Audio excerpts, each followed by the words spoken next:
Future doctors, welcome back to our power packed biochemistry series. आज हम करने वाले हैं एक blockbuster topic, ATP accounting from one glucose molecule. Yes, वही मैजिकल कैलकुलेशन जहां एक ग्लूकोज मॉलिक्यूल तोड़ते तोड़ते माइटोकॉन्ड्रिया हमको बनाकर देता है पूरे 38 एटीपी के मॉलिक्यूल्स। और बिलीव मी, अगर आपको ये समझ आ गया तो मेटाबॉलिज्म का पूरा एनर्जी गेन क्लियर हो जाएगा। तो चलिए बिना टाइम वेस्ट किए शुरू करते हैं एटीपी के इस मिरेक्युलस जर्नी को step by step, absolutely exam friendly तरीके से। स्टूडेंट्स, पिछले लेक्चर में हमने क्रेब्स साइकिल को स्टेप बाय स्टेप समझा था। उसमें होने वाले हर एक स्टेप और उसमें इन्वॉल्व होने वाले हर एक एंजाइम को डिटेल में क्लियर भी किया था।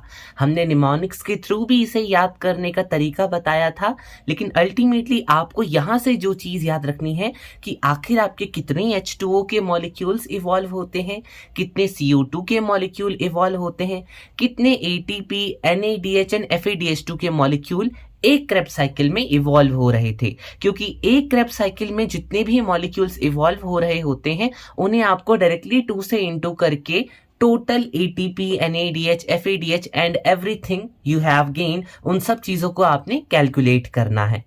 ये हम इसीलिए कर रहे हैं क्योंकि हमने जो क्रेब्स साइकिल पढ़ी थी इन प्रीवियस लेक्चर, वो हमने एक पायरुविक एसिड के मॉलिक्यूल को एक एसिटाइल कोएंजाइम E में कन्वर्ट करने के बाद चलाई थी। लेकिन हमें तो ये पता है कि जब भी ग्लाइकोलाइसिस चलती है तो आफ्टर दैट 2 पायरुविक एसिड के मॉलिक्यूल बनते हैं और क्रेब्स साइकिल के अंदर भी 2 एसिटाइल कोएंजाइम A के मॉलिक्यूल जाते हैं। इट मींस जो भी चीजें आपकी एक क्रेब्स साइकिल में प्रोड्यूस हुई हैं वो सारी की सारी एक्चुअल में 2 बार प्रोड्यूस हुई होंगी, क्योंकि क्रेब्स साइकिल भी 2 एसिटाइल कोएंजाइम A को अल्टीमेटली ऑक्सीडाइज करने के लिए 2 बार चलती है। So as you can see students, यहां पर H2O कितने बार इवॉल्व हो रहा है सबसे पहले उसे काउंट कर लेते हैं। 1 H2O, second H2O and third H2O। अब यहां पर आपको 3 H2O इवॉल्व होते हुए तो देखने के लिए मिल रहे हैं। लेकिन hello future doctors, welcome back to our power packed biochemistry series. आज हम करने वाले हैं एक blockbuster topic, ATP accounting from one glucose molecule. Yes, वही मैजिकल कैलकुलेशन जहां एक ग्लूकोज मॉलिक्यूल तोड़ते तोड़ते माइटोकॉन्ड्रिया हमको बनाकर देता है पूरे 38 एटीपी के मॉलिक्यूल्स। और बिलीव मी, अगर आपको ये समझ आ गया तो मेटाबॉलिज्म का पूरा एनर्जी गेन क्लियर हो जाएगा। तो चलिए बिना टाइम वेस्ट किए शुरू करते हैं एटीपी के इस मिरेक्युलस जर्नी को step by step, absolutely exam friendly तरीके से। स्टूडेंट्स, पिछले लेक्चर में हमने क्रेब्स साइकिल को स्टेप बाय स्टेप समझा था। उसमें होने वाले हर एक स्टेप और उसमें इन्वॉल्व होने वाले हर एक एंजाइम को डिटेल में क्लियर भी किया था। हमने निमोनिक्स के थ्रू भी इसे याद करने का तरीका बताया था। लेकिन अल्टीमेटली आपको यहाँ से जो चीज याद रखनी है कि आखिर आपके कितने H2O के मॉलिक्यूल्स इवॉल्व होते हैं, कितने CO2 के मॉलिक्यूल इवॉल्व होते हैं, कितने ATP, NADH एंड FADH2 के मॉलिक्यूल एक क्रेब्स साइकिल में इवॉल्व हो रहे थे। क्योंकि एक क्रेब्स साइकिल में जितने भी मॉलिक्यूल्स इवॉल्व हो रहे होते हैं उन्हें आपको डायरेक्टली 2 से इंटू करके total ATP, NADH, FADH and everything you have gain, उन सब चीजों को आपने कैलकुलेट करना है।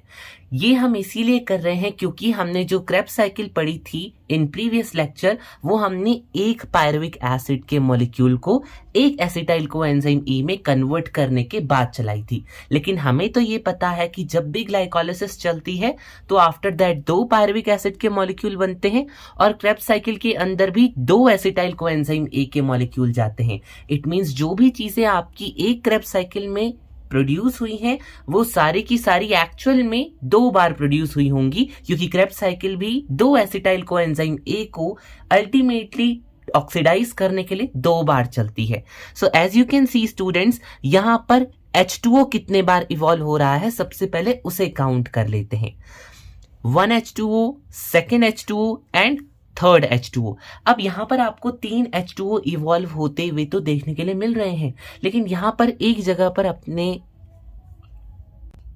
लेकिन यहाँ पर एक जगह पर आप देख सकते हो H2O कंज्यूम भी हो रहा है, इन्वेस्ट भी हो रहा है। सो इस अकॉर्डिंग तो 3 में से सिर्फ हमारे पास केवल 2 ही H2O के मॉलिक्यूल पूरी क्रेब्स साइकिल में इवॉल्व होते हुए देखने के लिए मिलते हैं। अब आ जाते हैं CO2 की काउंटिंग पे। तो यहाँ पर आपको एक क्रेब्स साइकिल में एक CO2 का मॉलिक्यूल यहाँ पर इवॉल्व होते हुए देखने के लिए मिल रहा है और एक CO2 का मॉलिक्यूल यहाँ पर इवॉल्व होते हुए देखने के लिए मिल रहा है, यानी कि एक क्रेब्स साइकिल में 2 बार CO2 का इवॉल्विंग आपको देखने के लिए मिलता है। अगर बात की जाए कि एटीपी डायरेक्टली कितनी बार बनता है, तो हमें पता है जहां पर एटीपी डायरेक्टली बनता है that is substrate level phosphorylation. और एक क्रेब्स साइकिल में क्योंकि एक ही बार सबस्ट्रेट लेवल फॉस्फोराइलेशन चला है, तो यहां पर एक क्रेब्स साइकिल से आपको एक ही एटीपी मिली। अगर NADH की काउंटिंग करें तो यहां पर 1, 2 और 3 टोटल 3 NADH के मॉलिक्यूल प्रोड्यूस होते हुए देखने के लिए मिल रहे हैं, यानी कि एक क्रेब्स साइकिल के दौरान आपके एक एसिटाइल कोएंजाइम A के ऑक्सीडेशन से आपको 3 NADH के मॉलिक्यूल मिलते हैं। ऑल्सो अगर FADH2 के मॉलिक्यूल्स को देखें तो पूरी की पूरी क्रेब्स साइकिल में केवल एक ही जगह पर आपको FADH2 प्रोड्यूस होते हुए देखने के लिए मिलता है। सो ये सारी चीजें आपको एक क्रेब्स साइकिल के दौरान इवॉल्व होते हुए देखने के लिए मिल रही है। लेकिन क्योंकि स्टूडेंट्स आप जानते हैं कि 2 एसिटाइल कोएंजाइम A आपकी क्रेब्स साइकिल में इन्वॉल्व होते हैं, इस वजह से क्रेब्स साइकिल भी 2 बार चलती है। तो अगर हम इनका टोटल निकालें, so this is the result. For 2 molecules of acetyl coenzyme A, 2 turns of Krebs cycle will takes place. यानी कि 2 molecules of acetyl coenzyme A के लिए Krebs cycle भी 2 बार चलेगी। जैसा कि हमने देखा था कि पीछे एक Krebs cycle के दौरान 3 NADH बन रहे थे, क्योंकि आपकी Krebs cycle 2 बार चल रही है तो हमने इसे 2 से मल्टीप्लाई कर दिया, यानी कि टोटल आपको Krebs cycle से 6 NADH देखने के लिए मिलते हैं। सेकेंड, आपका FADH2 एक ही बार देखने के लिए मिल रहा था एक क्रेब्स साइकिल में, क्योंकि क्रेब्स साइकिल 2 बार चलती है तो ये भी 2 से मल्टीप्लाई कर दिया गया है। ऑल्सो 1 ATP इवॉल्व हो रही थी, तो आपकी 2 बार क्रेब्स साइकिल चली तो ATP भी 2 बार प्रोड्यूस हुई होगी। 2 CO2 के मॉलिक्यूल अल्टीमेटली इवॉल्व होते हुए देखने के लिए मिल रहे थे, तो टोटल आपको 4 CO2 के मॉलिक्यूल 2 क्रेब्स साइकिल के दौरान देखने के लिए मिलते हैं। ऑल्सो हमने H2O की इवॉल्विंग को देखा था कि एक्चुअल में H2O 3 बार इवॉल्व होता है, लेकिन क्योंकि वो एक बार कंज्यूम भी हो रहा था तो हमने डायरेक्टली 2 H2O एक क्रेब्स साइकिल से इवॉल्व होते हुए देखने को मिले थे। ऑल्सो क्योंकि 2 H2O एक क्रेब्स साइकिल से इवॉल्व होते हुए देखने के लिए मिलते हैं, तो क्रेब्स साइकिल क्योंकि 2 बार चलती है तो टोटल आपके जो H2O इवॉल्व होते हैं दैट इज 4 H2O, यानी कि आपकी जब क्रेब्स साइकिल 2 बार चलती है तो total NADH, FADH2, ATP, CO2 and H2O आपको सामने पे लिखे हुए देखने को मिल रहे हैं। लेकिन आपको एक चीज ध्यान रखनी है कि यहाँ पर हमने लिंक रिएक्शन के एक भी मॉलिक्यूल को इन्वॉल्व नहीं किया है। इसे समझने के लिए हम अब नेट रिजल्ट को कैलकुलेट करेंगे, ताकि हम ये पता लगा सके कि एक ग्लूकोज के मॉलिक्यूल को जब कंप्लीटली ऑक्सीडाइज किया गया तो क्या वो एक्चुअल में कंप्लीटली ऑक्सीडाइज हुआ है, और क्या वो एक्चुअल में आपको इतनी ज्यादा एटीपी देता है कि आपकी बॉडी सारे के सारे फंक्शंस को परफॉर्म कर पाती है। So let's start. So students, आप नेट रिजल्ट में एक चीज नोटिस कर सकते हैं कि जब आपका एक ग्लूकोज का मॉलिक्यूल सबसे पहले ग्लाइकोलिसिस में गया था तो उन 10 चेन रिएक्शन के दौरान टोटल 2 H2O के मॉलिक्यूल एनोलेज एंजाइम की एक्टिविटी की वजह से प्रोड्यूस होते हुए देखने के लिए मिले थे। 2 NADH ऑक्सीडेटिव फॉस्फोराइलेशन वाली स्टेज में देखने के लिए मिले थे, और टोटल आपको 2 ATP, नेट ATP आपको ग्लाइकोलिसिस से 2 ही मिलती थी। नाउ NADH वो मॉलिक्यूल है जिसे अब ETS में भेजकर ATP प्रोड्यूस करवाई जाएगी, जिसे हम आगे डिस्कस करेंगे। पायरुविक एसिड का एसिटाइल कोएंजाइम A में कन्वर्जन के दौरान 2 बार CO2 इवॉल्व होते हुए देखने के लिए मिली थी, और 2 NADH के मॉलिक्यूल भी आपको प्रोड्यूस होते हुए देखने के लिए मिले थे from the link reaction. Now अब 2 एसिटाइल कोएंजाइम A जब क्रेब्स साइकिल में एंटर करते हैं तो हमने यहाँ पर पूरा का पूरा टोटल लिखा हुआ, सो हमने डायरेक्टली ये चीजें यहाँ पर दिखाई है। As you can see acetyl coenzyme A को जब क्रेब्स साइकिल में भेजा गया तो टोटल आपको 4H2O के मॉलिक्यूल इवॉल्व होते हुए देखने के लिए मिले थे, 4 CO2 के मॉलिक्यूल इवॉल्व होते हुए देखने के लिए मिले थे। टोटल ATP जो GTP से बने थे वो भी आपको 2 ही देखने के लिए मिले थे। टोटल NADH आपको 6 देखने के लिए मिले थे एंड टोटल FADH2 भी आपको 2 ही देखने के लिए मिले थे। यहाँ पर NADH और FADH को आगे ETS में भेजकर क्या करवाई जाती है, ATP जनरेट करवाई जाती है। नाउ स्टूडेंट्स, हम पायरुविक एसिड से आगे का जितना भी पाथवे है वो केवल और केवल एरोबिक रेस्पिरेशन में ही देख सकते हैं। एनारोबिक रेस्पिरेशन का फेट ऑफ पायरुवेट मैं आपको ऑलरेडी बता चुका हूं। अब अगर आप देखो एरोबिक रेस्पिरेशन के दौरान टोटल H2O कितने इवॉल्व हुए हैं एंड टोटल CO2 कितने इवॉल्व हुए हैं, क्योंकि हमने ये चीज कही थी कि जब भी ग्लूकोज एरोबिक रेस्पिरेशन में जाता है तो वो कंप्लीटली ऑक्सीडाइज हो जाता है इनटू 6H2O एंड 6 CO2 के मॉलिक्यूल में। क्योंकि आपका ग्लूकोज अब एरोबिक रेस्पिरेशन में कंप्लीटली जा चुका है तो अब हमें ये देखना होगा कि एक्चुअल में ग्लूकोज का कंप्लीट ऑक्सीडेशन हुआ है या नहीं। सो स्टार्ट करते हैं काउंटिंग टोटल H2O की। अगर आप ग्लाइकोलिसिस में देखो तो आपको 2 H2O इवॉल्व होते हुए देखने के लिए मिल रहे हैं। ऑल्सो क्रेब्स साइकिल में आपको 4 H2O इवॉल्व होते हुए देखने के लिए मिल रहे हैं, तो टोटल हो गए 6 H2O, यानी कि आपको पहला स्टेप तो कंप्लीट होते हुए देखने के लिए मिल रहा है। सेकंड आता है टोटल CO2 के मॉलिक्यूल। तो लिंक रिएक्शन में आपको 2 CO2 के मॉलिक्यूल इवॉल्व होते हुए देखने के लिए मिल रहे हैं एंड क्रेब्स साइकिल में अगर आप देखो तो आपको 4 CO2 के मॉलिक्यूल इवॉल्व होते हुए देखने के लिए मिल रहे हैं। तो अगर आप इनका टोटल करो तो 6 CO2 के मॉलिक्यूल टोटली आपको ग्लूकोज का कंप्लीट ऑक्सीडेशन एंश्योर करते हैं, क्योंकि हमने ये कहा था कि जब भी ग्लूकोज एरोबिक रेस्पिरेशन में कंप्लीटली ऑक्सीडाइज होगा तो उसके 6 के 6 कार्बन 6 CO2 के मॉलिक्यूल में इवॉल्व हो रहे होंगे along with 6 H2O molecules. Now student, हमारे माइंड में एक कंसेप्ट क्लियर हो चुका है कि एरोबिक रेस्पिरेशन में एक्चुअल में आपका ग्लूकोज कंप्लीटली ऑक्सीडाइज होता है, बट द मेन क्वेश्चन कि एक ग्लूकोज के मॉलिक्यूल से कितनी एटीपी मिली। स्टूडेंट्स, टोटल एटीपी की कैलकुलेशन के लिए आपको सबसे पहले ये चीज पता होनी चाहिए कि NADH और FADH2 जब ETS में चले जाते हैं यानी कि इलेक्ट्रॉन ट्रांसपोर्ट चेन में एंटर करते हैं तो उनसे कितनी एटीपी के मॉलिक्यूल प्रोड्यूस होते हैं।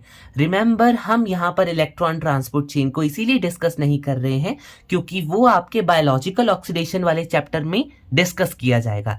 यहाँ पर हमें जस्ट इतना याद रखना है कि NADH और FADH2 के कंप्लीट ऑक्सीडेशन के द्वारा आपके ETS में जब ये एंटर करते हैं तो कितने एटीपी के मॉलिक्यूल NADH प्रोड्यूस करता है और कितने FADH2 प्रोड्यूस करता है। So as you can see 1 NADH produces 3 ATP and 1 FADH2 produces 2 ATP। So आपको यहाँ पर जस्ट इनटू कर देना है।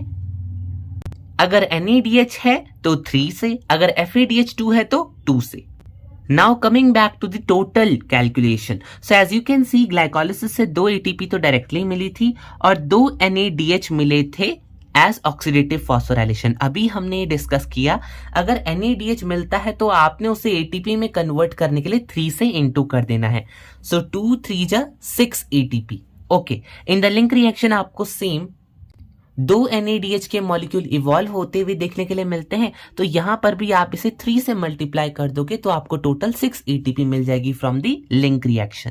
As you can see in the Krebs cycle 2 ATP तो आपको GTP से मिल गए थे, बाकी आपके 6 NADH मिले थे तो आप इन्हें 3 से इंटू कर दोगे तो आपको टोटल 18 ATP मिलेगी। 2 FADH2 मिले थे तो आप इसे इंटू कर दोगे तो आपको मिलेगी 4 ATP।